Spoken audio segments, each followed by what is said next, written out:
Right sir. ఇక సన్నబియ్యం పథకాన్ని పేదలకు రేషన్ షాపుల ద్వారా ఇచ్చే పథకాన్ని తెలంగాణ ప్రభుత్వం స్టార్ట్ చేసింది సార్. సో రేషన్ షాపుల దగ్గరికి వెళ్ళి భారతీయ జనతా పార్టీ కార్యకర్తలు అక్కడ జెండాలను కూడా ఉంచారు, మోదీ ఫోటో అక్కడ పెట్టే ప్రయత్నం చేశారు. దాన్ని కాంగ్రెస్ శ్రేణులు కూడా అడ్డుకున్న పరిస్థితి.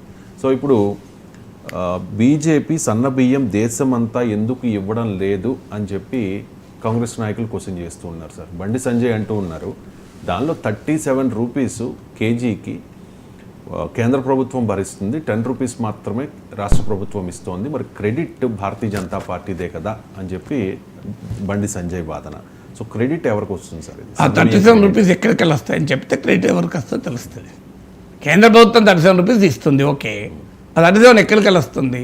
పన్నుల రూపంలో రాష్ట్రం నుంచి. మరి ఎక్కడ వస్తుంది? కేంద్ర ప్రభుత్వ రంగ సంస్థలు సంపాదించి పెడుతున్నాయా? నరేంద్ర మోడీ ప్రైమ్ మినిస్టర్ ఆఫీస్లో బంగారు నోట్లు ప్రింట్ కావు కదా. అల్టిమేట్గా ఈ 37 రూపీస్ ఎక్కడికి వచ్చింది? రాష్ట్రాల నుంచే వెళ్ళాలి కదా. ఇప్పుడు ఇక్కడ జిఎస్టీ కడతాం మనం, అందులో సిజిఎస్టీ ఉంటుంది, ఎస్జిఎస్టీ ఉంటుంది, ఐజిఎస్టీ ఉంటుంది. సో మనం ఇక్కడ సబ్బు కొన్నా, వాటర్ బాటిల్ కొన్నా, ప్రతి దానిపైన మైక్ కొన్నా, షర్ట్ కొన్నా నేను జిఎస్టీ కడుతున్నా కదా.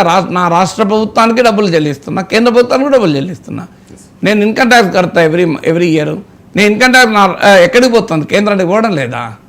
సో నేను ప్రతి ఒక్క దానిపైన ఇలా పెట్రోల్ డీజిల్ హైదరాబాదులో పోయించుకుంటే మోడీ ప్రభుత్వం పన్నేస్తలేదా? ఎందుకు నా డబ్బులు ఎక్కడికి? రాష్ట్రం తెలంగాణ బిడ్డల డబ్బులు కేంద్రానికి ఎందుకు పోతున్నాయి? ఆంధ్రప్రదేశ్ బిడ్డల డబ్బులు కేంద్రానికి ఎందుకు పోతున్నాయి? ఆ డబ్బులుగా మళ్ళీ మీరు మాకు ఇచ్చేది పోనీయండి. తెలంగాణ నుంచి ₹1 పోతే మీరు రూపాయి కన్నా ఎక్కువ ఇస్తున్నారా? అది చెప్పండి మొదలు. మీరు రూపాయి కన్నా ఎక్కువ ఇచ్చేది బీహార్లో అన్న అర్థం ఉంటుంది ఈ ఆర్గ్యుమెంటు. ఎందుకంటే బీహార్లో రూపాయి ఇస్తే ₹6 తీసుకుంటారు వాళ్ళు. యూపీ వాళ్ళు రూపాయి ఇస్తే ₹3 తీసుకుంటారు. తెలంగాణ బిడ్డలు రూపాయి ఇస్తే రూపాయి తీసుకోరు, తక్కువ తీసుకుంటారు. మరి మేము తెలంగాణ బిడ్డలు ఇచ్చేది ఎక్కువ, తీసుకునేది కేంద్రం నుంచి తక్కువ. అలాంటప్పుడు మా ₹30 ఇది అంటే ₹30 ఎక్కడికి లేదా? 30 మేమే ఇస్తున్నాం కదా, 37 మేమే ఇస్తున్నాం కదా. మళ్ళీ వేరే వాళ్ళు ఇస్తలేరు కదా, బీహార్ వాళ్ళు ఇస్తలేరు, యూపీ వాళ్ళు ఇస్తలేరు. నాకు వచ్చిన ₹37 కదా ఎక్కువ ఇస్తాను. మీరు కరెక్టే ₹37 బియ్యంలో ఇస్తున్నారు, కానీ అంతకన్నా ఎక్కువ డబ్బులు తెలంగాణ బిడ్డలు ఇస్తున్నారు కదా, తెలంగాణ సమాజం ఇస్తుంది కదా. అందువల్ల మరి ₹37 మీరు ఇచ్చినట్టు ఎట్లా కరెక్ట్ అవుతుంది? కేంద్రం ఇస్తుంది, రాష్ట్రం ఇస్తుంది. ఇది నేషనల్ ఫుడ్ సెక్యూరిటీ యాక్ట్ అని పార్లమెంట్లో యూపీఏ ప్రభుత్వం అధికారాలు ఉండగా 2013లో వచ్చిన యాక్ట్ ఇది.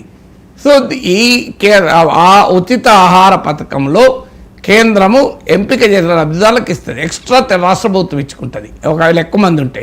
ఎందుకంటే నేషనల్ ఫుడ్ సెక్యూరిటీ యాక్ట్ కింద గ్రామీణ జనాభాలో 75% వరకు కవర్ కావచ్చు, అర్బన్ ఏరియాస్లో 50% వరకు కవర్ అవుతుంది. అందుకని ఎక్కువైతే రాష్ట్ర ప్రభుత్వం ఇచ్చుకుంటుంది. సో మీరు అందువల్ల కేంద్రం ఇచ్చేది అదే అయితే సన్నబియ్యం పథకాన్ని ఎవరు అనౌన్స్ చేశారు? నరేంద్ర మోడీ అనౌన్స్ చేసిందా? రేవంత్ రెడ్డి ఎందుకు అనౌన్స్ చేసిండు? కేంద్ర పథకం కదా. సన్నబియ్యం కేంద్రమే ఇస్తే అంత మరి రేవంత్ రెడ్డి ఎందుకు అనౌన్స్ చేసిండు? మోడీ అనౌన్స్ చేయాలి, లేదంటే పార్లమెంట్లో అనౌన్స్ కావాలి. అసెంబ్లీ ఎందుకు అనౌన్స్ అయింది ఇది? మీరు పార్లమెంట్లో మోడీ కానీ అమిత్ షా కానీ అనౌన్స్ చేయంగా చూసారా? పోనీ ఒక్క తెలంగాణలో సన్నబియ్యం ఎందుకు ఇస్తున్నారు? పక్కనున్న ఛత్తీస్గఢ్లో సన్నబియ్యం ఇస్తున్నారా? మధ్యప్రదేశ్లో సన్నబియ్యం ఇస్తున్నారా? రాజస్థాన్లో ఇస్తున్నారా? ఆంధ్రప్రదేశ్లో ఇస్తున్నారా? నాకు తెలిసినంత వరకు. మరి అక్కడి నుంచి ఇస్తలేరు, సేమ్ కేంద్రమే కదా అక్కడ కూడా. మరి దానికి ఆన్సర్ ఉండాలి కదా. ఇప్పుడు ఈ తెలంగాణలో కారణం ఏంటి అంటే సన్నబియ్యం పథకం ఇది గేమ్ చేంజర్. డెఫినెట్గా ఇది ఒక మంచి పథకం. ఎందుకు అంటే ఇప్పటిదాకా ప్రజలు తినే ఆహార ధాన్యాలు సింపుల్ లెక్క. నేను ఆ డ్రైవర్ని అడిగాను రోజు, నీకు రేషన్ బియ్యం కొనుక్కోవడానికి పోవాలి సార్ అన్నాడు. ఎంత అంటే తింటావాడు తిన సార్ అన్నాడు. దాని పక్కనే దుకాణంలో ₹10 అమ్ముకుంటా సార్ అన్నాడు. కానీ మళ్ళీ నువ్వు బియ్యం ఎంత కొంటాను? నేను ₹40 పెట్టి బియ్యం కొంటున్నా సార్ అన్నాడు. అంటే ₹10 అమ్ముకుంటున్నాడు, ₹40 కొంటున్నాడు. అంటే ₹30 ఒక కిలో పైన ఖర్చు పెడుతున్నాడు. అంటే 24 కిలోలు కనుక 4 పిల్లలు ఉంటే ₹720 ఖర్చు పెడుతున్నాడు ఎక్స్ట్రా. ప్రభుత్వం ఏమో నీకు ఉచిత ఇస్తుంది. అల్టిమేట్గా ఇది ఎవరికి పోతుంది? బియ్యం మాఫియాకి పోతుంది. కాకినాడలో సీజ్ ద షిప్ అంటారు చూడ, దానికి పోతున్నది. సో ఇది ఎక్కడికి పోతున్నది అంటే నీకు కొన్ని చోట్ల అయితే రేషన్ డీలరే డబ్బులు ఇచ్చి పంపిస్తాడు, 24 కిలోలక ₹240 ఇచ్చి పంపిస్తాడు. బియ్యం కొన్ని చోట్ల ఏంటంటే బియ్యం అక్కడ కొని పక్కనే షాపులు అమ్ముతారు, మళ్ళీ అది వెనక్కిపోతుంది. ఈ బియ్యం మాఫియా జరుగుతున్న వ్యవహారం ఇది. ప్రజలు పాపం మళ్ళీ ఎక్కువ డబ్బులకు పెట్టి తింటారు. ఎందుకు? ప్రజల ఆహార అలవాట్లు మారిపోయాయి. 30 ఏళ్ళు ఈ పథకం ప్రారంభమైనప్పుడు దొడ్డు బియ్యం తిన్నారు ప్రజలు, ఇప్పుడు తింటలేరు. ఇప్పుడు ప్రజలు కూడా సూపర్ ఫైన్ రైస్ సన్నబియ్యమే తింటున్నారు.